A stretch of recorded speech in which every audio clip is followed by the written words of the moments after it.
তিনি আমাদের উপর 35% ট্যারিফ আরোপ করেছিলেন। সেই 35% ট্যারিফ থেকে এখন ট্যারিফ নেমে এসেছে 20%-এ। সেটা সরকারের বড় সাফল্য হিসাবে বিবেচিত হচ্ছে, কিন্তু সরকারের বড় সাফল্যকে আমরা বড় সাফল্য বলতে পারতাম যদি এই নিয়ে সরকারের মধ্যে নানা ধরনের ঢাক ঢাক গুড়গুড় না থাকতো। সরকার কিন্তু এই আলোচনার জন্য, এই সাফল্যের জন্য সাবাসী দিচ্ছে এখন বাণিজ্য উপদেষ্টা থেকে, কিন্তু সেখানে অনেকদিন ধরে নিরাপত্তা উপদেষ্টাও ছিলেন। তিনি নাকি অনেক কথা বলেছেন এবং সেটার মধ্যে নাকি নানা ধরনের গোপনীয়তাও ছিল। সেই গোপনীয়তার কারণে এবং গোপনীয়তা ভঙ্গ করার কারণে একজনের চাকরিও চলে গেছে। সেটা কেন গেছে, কিসের বিনিময়ে আমরা 35% থেকে 20% পেলাম, সেটা এখন অবশ্য আমরা জানতে পারছি না। প্রধান উপদেষ্টার প্রেস সচিব অবশ্য বলছেন কোনো ধরনের সামরিক চুক্তি তিনি করেন নাই। এখন তিনি তো আসলে অনেক জ্ঞানী মানুষ, তার কথা মানে মানে মানে একটা স্পিন ডক্টর বলে একটা কথা আছে, সেরকম একটা স্পিন ডক্টর, মানে উনি চুক্তি করেন নাই এই কথা হয়তো ঠিকও হইতে পারে, হয়তো উনি মেমোরেন্ডাম অফ আন্ডারস্ট্যান্ডিং করছেন, হয়তো উনি এমন একটা কিছু করছেন যেটা চুক্তি ছাড়া অন্যরকম নাম দেওয়া হইতে পারে, আমরা জানি না।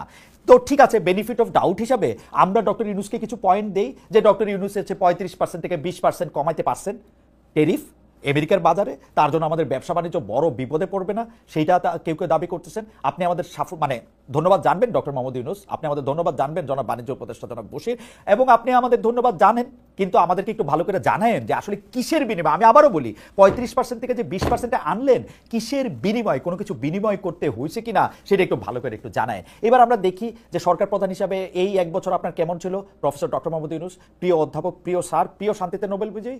আমি দেখতে পাচ্ছি বা আমরা দেখতে পাচ্ছি ক্ষমতায় আসার পর ডক্টর মোহাম্মদ ইউনূসের গ্রামীণ প্রতিষ্ঠানগুলো বা তার সামাজিক ব্যবসার শাখা প্রশাখাগুলো যে উত্থান, তা নিয়ে অনেক অনেক গণমাধ্যম, সামাজিক মাধ্যম, কিন্তু পরিচিত গণমাধ্যমের মধ্যে নিউ এজ বিশেষ প্রতিবেদন প্রকাশ করেছে, যাকে তারা আমি বলছি কনফ্লিক্ট অফ ইন্টারেস্ট। একটু চোখ বোলান, এর মধ্যে রয়েছে গ্রামীণ ইউনিভার্সিটি অনুমোদন, গ্রামীণ এমপ্লয়মেন্ট সার্ভিসের জনশক্তি রপ্তানির লাইসেন্স পাওয়া, গ্রামীণ টেলিকমের ডিজিটাল ওয়ালেট চালুর অনুমতি।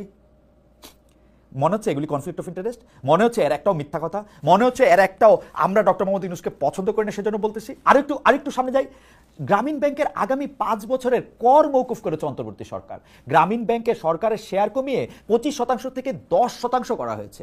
আগের সরকার থাকলে 666 কোটি টাকা কর দিতে হতো ডক্টর মোহাম্মদ ইউনূসকে। এটা ছিল আদালতের রায়। নিজে ক্ষমতায় আসার পর আদালতের মাধ্যমেই অব্যাহতি পেয়েছেন রাতারাতি।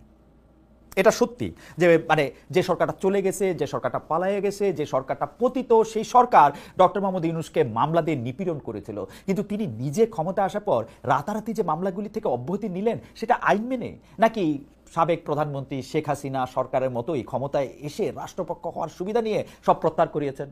অথচ নতুন বাংলাদেশ, নতুন বন্দোবস্তের উদাহরণ তৈরি করতে ডক্টর ইউনূস মামলায় লড়ার ঘোষণাও দিতে পারতেন। লড়াইয়ের পর জিতলে মামলাগুলো মিথ্যা, সেটা বেশি প্রমাণিত হতো। অনেকেই বলে থাকেন যে বিএনপি ক্ষমতা থাকলে বগুড়া, আওয়ামী লীগ ক্ষমতা থাকলে গোপালগঞ্জ, এরকম করে নাকি অন্তর্বর্তীকালীন সরকার ও চট্টগ্রাম। এই কথা কি আসলে ঠিক? অন্তর্বর্তীকালীন সময় কি চট্টগ্রাম গোপালগঞ্জের জায়গা বা বিএনপির সময়কার বগুড়ার জায়গা নিছে? আমরা তো জানি না তেমন কিছু, কিন্তু দুই একটা খবরের দিকে আপনারা দৃষ্টি দেন। এই সরকারের যে উন্নয়ন বরাদ্দ, যে এডিপি, সেইটার অর্ধেকের বেশি এই বছর চট্টগ্রামের জন্য, অন্তত অর্ধেকের বেশি না হোক, অর্ধেকের বেশি চট্টগ্রামের জন্য। প্রথম 10 মাসে সেই এডিপির 1,12,000 কোটি টাকার ব্যয় অনুমোদন করা হয়েছে শুধুমাত্র চট্টগ্রামের জন্য। মানে 1,12,000 কোটি টাকা যে ব্যয় অনুমোদন করা হয়েছে, এই উন্নয়ন বরাদ্দের অর্ধেক ব্যয় হবে রাজধানী চট্টগ্রামের জন্য। এটা কি কোইন্সিডেন্স যে ডক্টর মোহাম্মদ ইউনূসের বাড়ি চট্টগ্রাম? সরকার গঠনের শুরু থেকেই ডক্টর মোহাম্মদ ইউনূসের বিরুদ্ধে স্বজনপ্রীতির একটা, আমি অভিযোগ বলবো না, এটা অভিযোগ না, এটা স্বজনপ্রীতি প্রশংসাও হইতে পারে যে আপনি আপনার স্বজনের জন্য ভালো, যে তার স্বজনের জন্য ভালো সে তো ভালোই। কিন্তু ডক্টর মোহাম্মদ ইউনূসের ব্যাপারগুলো আপনারা দেখেন, এটা কখনো আত্মীয় প্রীতি, কখনো গ্রামীণ ব্যাংক প্রীতি, কখনো চট্টগ্রাম প্রীতি। ডক্টর মোহাম্মদ ইউনূস স্বাস্থ্য উপদেষ্টা হিসেবে নিয়েছেন গ্রামীণ ব্যাংকের নূরজাহান বেগমকে, প্রধান উপদেষ্টার কার্যালয়ে এসডিজির মুখ্য সমন্বয় করেছেন ইউনূস সেন্টারের লামিয়া মুর্শেদকে, নিজের ভাতিজাকে নিয়োগ দিয়েছেন প্রধান উপদেষ্টার প্রেস উইংয়ে। ক্ষমতায় এসে প্রধান উপদেষ্টা শুরু থেকেই বলছেন ছাত্ররা তাকে ক্ষমতায় বসিয়েছেন, এটা জুলাই মিত্রদের বিভাজন উস্কে দিয়েছে। তিনি সমন্বয়কদের রাজনৈতিক দল গঠনে উৎসাহ দিয়েছেন, যার কারণে এনসিপিকে সরকারি দল কিংস পার্টি বলা আরো সহজ হয়েছে। যখনই তিনি মনে করেছেন যে না তিনি আর আর ক্ষমতায় থাকবেন না, তখন তিনি ডেকে বলছেন এনসিপিকে। যখন তিনি বলছেন যে না তার রাজনৈতিক দলগুলির সাথে কথা বলা দরকার, প্রথমে তিনি মাত্র 4 জনের সঙ্গে কথা বলবেন, সেই 4টি পার্টির মধ্যে যে পার্টিটি এখনো অনুমোদন পায় না সেই এনসিপিকে ডাকা হয়েছে। এই জুলাই আন্দোলনের master mind, meticulous design, reset button এইসব বলে ডক্টর ইউনূস মূলত ষড়যন্ত্র তত্ত্বকে উস্কে দিয়েছেন পতিত রেজিমের লোকজনের কাছে। এইটার ফল আমরা আজকে দেখতে পাচ্ছি। আজকে আমরা দেখতে পাচ্ছি কখনো নাহিদ বনাম সাদিক কায়ুম, কখনো আসিফ বনাম আর্মি, কখনো উমুক বনাম তুমুক, এগুলি একজনের বিরুদ্ধে। মাহফুজ সাহেব এই সরকার একজন উপদেষ্টা, তার কথাই আপনি ধরেন, তিনি একটা স্ট্যাটাস দিলেন এরকম, নতুন একটা রাজনৈতিক দল বা তার সার্কেলকে ইঙ্গিত করে বললেন, একদম স্পষ্ট, ইঙ্গিত না, একদম স্পষ্ট করে বললেন যে এদের সবাই যখন খাই খাই করতেছে একজন শুধু না খায়া রয়েছে, সেই জন্য তার বিরুদ্ধে অভিযোগ করা হয়েছে। পরে আবার তিনি এটা আবার বাদ দিলেন। এই যে কথিত মাস্টার মাইন্ডকে সামনে নিয়ে আসার বিষয়টা এই বিএনপি জামায়াত সহ জুলাই আন্দোলনের অন্য কোনো স্টেক হোল্ডার পছন্দ করে নাই। কোনো অস্থায়ী সরকার, তত্ত্বাবধায়ক সরকার, খেয়াল করেন, কোনো অস্থায়ী সরকার, তত্ত্বাবধায়ক সরকার, জরুরি অবস্থা সরকার কখনোই জাতীয় নির্বাচন নিয়ে কোনো অনিশ্চয়তা তৈরি করে নাই। ডক্টর মোহাম্মদ ইউনূস অনিশ্চয়তা তৈরি করতেছে না, কিন্তু তিনি কেমন যেন একটা রেঞ্জ রাখেন, ডিসেম্বর থেকে জানুয়ারি, এপ্রিল মাস, ফেব্রুয়ারি মাস, সেটা আবার কার সাথে কথা হইলে কিরকম, সংস্কারের পরে আবার সংস্কার কমিশনের সাথে কথা না কয়েই কিন্তু তারপর আবার এটা তিনি বলেন। আসলে যখন যেইখানে বৃষ্টি হচ্ছে তখন সেখানে ছাতা ধরার একটা প্রক্রিয়ার মধ্যে তিনি আছেন।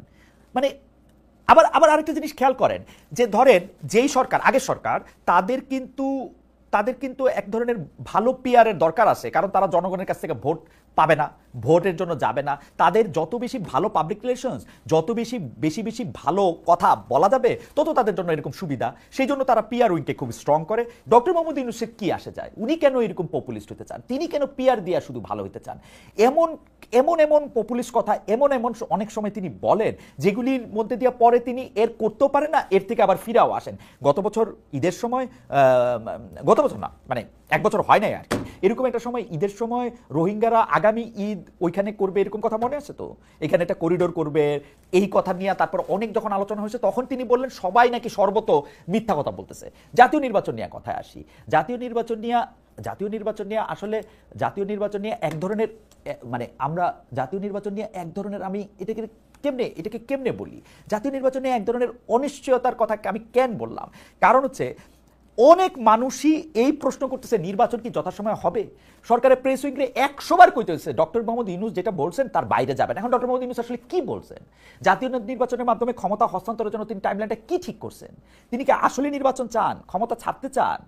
সবশেষ তিনি মানে কিছু পলিটিক্যাল পার্টিদের সাথে আলাপ কইরা সেই পলিটিক্যাল পার্টি আইসা ঘোষণা করলেন 4-5 দিনের মধ্যে একটা খুব গুরুত্বপূর্ণ ঘোষণা আসবে, নির্বাচনের তারিখই আসবে, এরকমই বলা যেতে পারে। কিন্তু সেই ঘোষণা কিন্তু প্রেস উইং বললো না, এবং প্রেস উইং নাও করলো না যে না এরকম কোনো আলোচনা হয় নাই। আমরা কিন্তু 4-5 দিন পার হয়েছে, আমরা কিন্তু এখনো কিছু জানতে পারি নাই। বিএনপি যখন ডিসেম্বরের নির্বাচনের দাবিতে চাপ দিচ্ছিল তখন ডক্টর ইউনূস এনসিপি নেতাদের ডেকে বললেন তিনি ক্ষমতা থেকে সরে যেতে চান। এনসিপি নেতাদের ক্যাবিনেটেও বিষয়টি তুলেছিলেন। এইগুলি আচরণ কি সরকারি, মানে আবার লন্ডনে গিয়া আরেকটা পার্টির, মানে জনাব তারেক রহমানের সাথে উনি দেখা করে আইসা বললেন ইলেকশন হইলে ফেব্রুয়ারিতে হইতে পারে। আবার বিদেশি সাংবাদিকদেরকে যখন তিনি মানে কেন তার এই সংস্কার প্রস্তাব, কেন এইসব তার ভালো ভালো কথা তিনি পলিটিক্যাল পার্টির কাছে ছেড়ে দেন না, এই প্রশ্নের উত্তরে তিনি বিদেশিকে বলে আসলেন বাংলাদেশের লোকজন আসলে এত বেশি কেয়ার করে না কার নির্বাচনের ইশতেহার কেমন, বাংলাদেশের লোকজন কেয়ার করে হচ্ছে কে টাকা দিতেছে তাকে ভোট দিয়ে দেয়। সত্যি আপনি এরকম মনে করেন, মানে যে টাকা দিতেছে তার এরকম ভোট দিয়ে দেয়? আমার ধারণা আপনি এরকমই মনে করেন, এবং এই মনে করাটা মানে আমি যে আপনাকে খুব বাদ দিয়ে দিব যে না বাংলাদেশের মানুষ কোনোদিন টাকা দেয় ভোট দেয় না, ভোট বাংলাদেশের মানুষ পবিত্র আমানত মনে করে, এইটা আমি মনে করতে পারি না। মনে হয় আপনি ঠিকই বলতেছেন। এখন পলিটিক্যাল পার্টিগুলি তো এই কাজই করবে, তাই না? টাকা দিবে, বাংলাদেশের লোকজন তো এমনই, তাই না? টাকা দিয়ে ভোট দিয়ে দিবে, তাহলে ভোট দিয়ে না, আপনি থাকেন, আপনি তো ভালো দেশ চালাতেছেন, কিন্তু ভালো দেশ কি চালাইতেছেন আসলে? যেসব বাংলাদেশি লোকজনের কাছে আপনি সাক্ষাৎকার দিচ্ছেন এর মধ্যে প্রধান হচ্ছে নিউ এজের সম্পাদকের সঙ্গে সাক্ষাৎকার। সেই সাক্ষাৎকারের ক্ষেত্রে, কারণ এছাড়া এটার আমি কেন প্রধান করতেছি, অনেকেই আপনার সাক্ষাৎকার কিন্তু নিছে, সেই সাক্ষাৎকারের মধ্যে প্রবণতা প্রশ্ন নয় প্রশংসা করতে এসেছি এরকম মনে হয়েছে। তো নুরুল কবির সাহেব যে সাক্ষাৎকার নিছে সেই প্রশ্নের জবাবে কিন্তু আপনি অকাতরে নিজের ব্যর্থতা, অক্ষমতা, অসহায়ত্ব নানাভাবে ব্যাখ্যা করছেন। এই এক বছরে আপনি ডক্টর মোহাম্মদ ইউনূস একটু তাকান, আপনি পৃথিবীর সব দেশ আপনার আগের আরেকজন বাঙালি নোবেল পাইছিলেন যার নাম রবীন্দ্রনাথ ঠাকুর, ইনি আমি শুনছিলাম 18 বার নাকি 20 বার এই পৃথিবী প্রদক্ষিণ করছেন, আপনি মনে হয় কয়েকশো বার পৃথিবী প্রদক্ষিণ করছেন, তাই না? আপনি তো পৃথিবীর কোনো দেশে থাকার জন্য, যাওয়ার জন্য আপনার আলাদা কোনো আগ্রহ থাকার মানে কথা না আর কি, জাস্ট খালি বিদেশে ঘোরার জন্য। কিন্তু এই এক বছরে আপনি বিদেশ সফরে যে গেছেন এর মধ্যে 10 বারে বেশি গেছেন। এর এর মধ্যে রাষ্ট্রীয় সফর আছে, আবার কিছু সফর আমার দেখে মনে হয়েছে ব্যক্তিগত ব্যক্তিগত পুরস্কার নেওয়া, মাঝারি মানের কিছু সরকারি রাষ্ট্রীয় কর্মকর্তাদের সাথে অংশগ্রহণ করা, এনজিও ধারার কিছু সম্মেলন ইত্যাদি ইত্যাদি। এগুলিকে রাষ্ট্রীয় সফর হিসাবে দাবি করছে অন্তর্বর্তী সরকার, কিন্তু এগুলি কি আসলে রাষ্ট্রীয় সফর ছিল কিনা সেটা নিয়ে আমাদের ঘোরতর সন্দেহ আছে। এবং আপনি কিন্তু একটা বিশাল প্রেস উইং নিয়ে আপনি বিদেশে যান, এবং এই প্রেস উইং এর কাজ থাকে হচ্ছে আপনাকে সবচেয়ে ভালো দেখানো। এর মধ্যে আমরা নিশ্চয়ই ভুলা যায় নাই, সবচেয়ে সমালোচিত হলো লন্ডনে গিয়ে ব্রিটিশ প্রধানমন্ত্রীর সাক্ষাৎকার না পাওয়া। আপনার প্রেস উইং প্রথমে বলছিল যে তিনি কানাডা চলে গেছেন, আবার সেই রাষ্ট্রীয় সফরের নামে আপনি আসলে তখন বিএনপির প্রধানের সাথে বৈঠক করে আসছেন। মানে ডক্টর মোহাম্মদ ইউনূসের আমি আসলে মানে আমি জিনিসটা কীভাবে বলি, ডক্টর মোহাম্মদ ইউনূসের থেকে আমাদের আশা আসলে অনেক অনেক অনেক অনেক গুণ বেশি ছিল। কিছু কনফ্লিক্ট অফ ইন্টারেস্টের কথা আমি বললাম, ডক্টর মোহাম্মদ ইউনূসের এগুলি দরকার ছিল না। ডক্টর মোহাম্মদ ইউনূসের অনেকে বলে থাকেন, কেউ কেউ তার সাপোর্টাররা বলতেছেন আমারে যে ভাই উনি তো কয়দিন পর অবসরে চলে যাবেন, অবসরে যাওয়ার পরে উনি যেসব কাজ করবেন সেই কাজগুলি নাইলে তিনি গুছাইতেছেন, এতে কি অসুবিধা হয়েছে? ভাই ডক্টর মোহাম্মদ ইউনূসের কি কাজের অভাব? তিনি কাজ করতে চাইতেছেন, 80 বয়সের বেশি, 82-83 বছর বয়সের একজন প্রবীণ মানুষ, সারা পৃথিবীতে চেনা মানুষ, তিনি এগুলি করবেন? এইটা যে কনফ্লিক্ট অফ ইন্টারেস্ট সেটা তিনি বুঝবেন না।